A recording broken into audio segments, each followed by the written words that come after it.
Hello learners, my name is Shivali and I am back with my another video on learning mantras. So all those who are new to this channel, let me give you a brief introduction. This channel is all about learning tips and tricks related to your board exam. So all those who haven't subscribed to my channel, do subscribe so that I can create more and more content related to your board exam. Clear? So let's get started with today's video. So business studies series class 12 के 3 parts already बन चुके हैं first chapter के. This is the fourth and the last part where we are going to discuss functions of management and coordination topic. अब ये दोनों ही topic बहुत ही important है आपके एग्जाम पॉइंट ऑफ व्यू से. So let's get started with the first one, functions of management. Functions of management में आपके 5 functions आते हैं जो हर एक ऑर्गेनाइजेशन को परफॉर्म करने होते हैं. So first one is planning, then we have second organizing, third we have staffing, fourth we have directing and fifth we have controlling. So all these make the 5 functions of management. अब एक एक करके हम इन्हें समझ लेते हैं. Planning क्या होता है? Planning is deciding in advance what to do and how to do. अब हर एक ऑर्गेनाइजेशन के अंदर कैसे और क्या चीज़ होंगी वो सब किस में डिसाइड होता है? प्लानिंग में. This is the primary function as well as futuristic function. Futuristic इसको क्यों बोला जाता है? क्योंकि ये फ्यूचर को ध्यान में रखकर ही बनाया जाता है. Second we have the organising. Organising में आपका क्या होता है? असाइनमेंट ऑफ ड्यूटीज़ होता है, टास्क होता है, प्लस आपका डिवीज़न ऑफ वर्क होता है. इसमें आप क्या करते हो? जितने भी आपने वर्क पूरा डिसाइड करा है कि ऑर्गेनाइजेशन के ये एक्टिविटीज़ होंगी, ये वर्क होंगे, उनको डिवाइड किया जाता है एंड अलॉट किया जाता है कि कौन सा पर्सन कौन सा काम करेगा. Then we have staffing. Staffing आपका क्या होता है? Right person at the right job. जब आप किसी राइट पर्सन को राइट जॉब परफॉर्म करने के लिए लगाते हो तो वो क्या होता है? स्टाफिंग फंक्शन होता है. Then we have directing. Directing का क्या मतलब होता है? डायरेक्ट करना. लीडरशिप, मोटिवेशन एंड सुपरविज़न, ये तीनों ही किसके पार्ट हैं? डायरेक्टिंग के. आपको डायरेक्ट करना, लोगों को देखना कि वो किस तरीके से काम कर रहे हैं, क्या वो सही है या नहीं है, ये सारी चीज़ें आप किस में करते हैं? डायरेक्टिंग में. Then we have controlling. Controlling में आपको क्या करना होता है? This is the last function and इसमें आपको क्या करना होता है? कंट्रोलिंग के अंदर आपको मेज़र करनी होती है परफॉर्मेंसेस एम्प्लॉयज़ की, जो आपने डिसाइड किया है. सपोज़ एक ऑर्गेनाइजेशन का टारगेट था 10 यूनिट 1 वीक के अंदर बनाने का, तो प्लानिंग में ये डिसाइड हो गया कि हमें 10 यूनिट्स बनानी है. कितने टाइम में? 1 वीक में. तो अब आप कंट्रोलिंग में क्या करोगे? आप मेज़र करोगे कि 10 यूनिट्स बोली थी, हमने डिसाइड करी थी, क्या वो बन गई हैं या नहीं बनी हैं 1 वीक के अंदर. अगर वो बन गई हैं देन इट्स गुड, अगर नहीं बनी है तो उसको हमें करेक्शन करना होता है. तो ये हमारा कंट्रोलिंग में आता है. नाउ द क्वेश्चन इज़ कि अब ये सारी चीज़ें करता कौन है? हमने लेवल्स ऑफ मैनेजमेंट में ऑलरेडी पढ़ा था, टॉप, मिडिल एंड लोअर में. इन लोगों का क्या काम होता है? Planning and organising top management करती है. जो भी कंपनी के बोर्ड ऑफ डायरेक्टर्स हैं वो लोग क्या करेंगे? प्लानिंग करेंगे एंड ऑर्गेनाइजिंग करेंगे. देन स्टाफिंग हमारा मिडिल लेवल ऑफ मैनेजमेंट की करते हैं.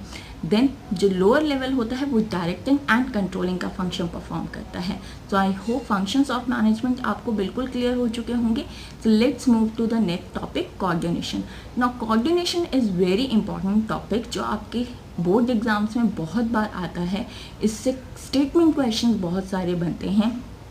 सो लेट्स अंडरस्टैंड कोऑर्डिनेशन होता क्या है. Coordination is a binding force जो क्या करता है? जितनी भी एक्टिविटीज़ आपकी कंपनी के अंदर होती हैं उनको बाइंड करके रखता है, एक साथ करके रखता है, so that company can achieve their goal effectively and efficiently.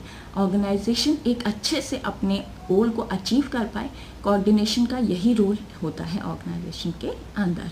Then अब इसके अंदर जो मोस्ट 2 पार्ट्स आते हैं हमारे, features of coordination and then we have importance of coordination. So let's with the first one, features of management of coordination. अब coordination के क्या क्या फीचर्स हैं, क्या क्या उसके अंदर काम होता है, क्या क्या तरीके से होता है, उसको भी थोड़ा सा समझ लेते हैं.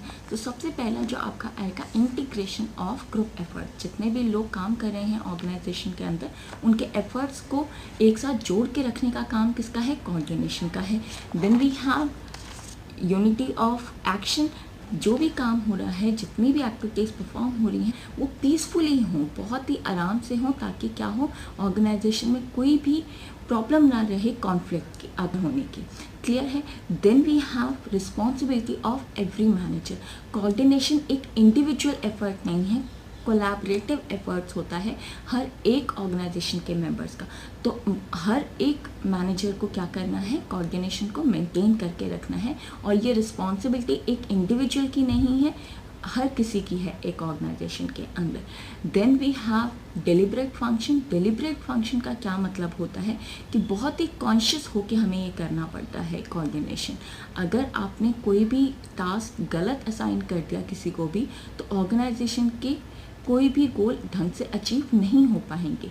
तो डेलिब्रेट फंक्शन का मतलब होता है बहुत ही कॉन्शियस और ध्यान के साथ आपको उसको परफॉर्म करना है। Then we have all pervasive function. All pervasive का मतलब क्या होता है, यूनिवर्सली एप्लीकेबिलिटी। अब कोऑर्डिनेशन आपका हर जगह यूज़ होगा।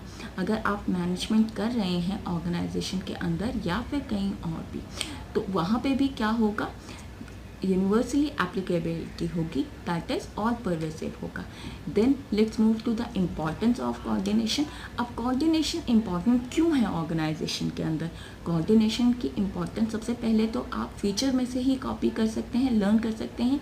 यूनिटी ऑफ एक्शन को इंश्योर करने के लिए इम्पॉर्टेंस है आपकी कोऑर्डिनेशन की। Then we have high morale maintain करने के लिए भी आपकी किसकी ज़रूरत होती है, कोऑर्डिनेशन की।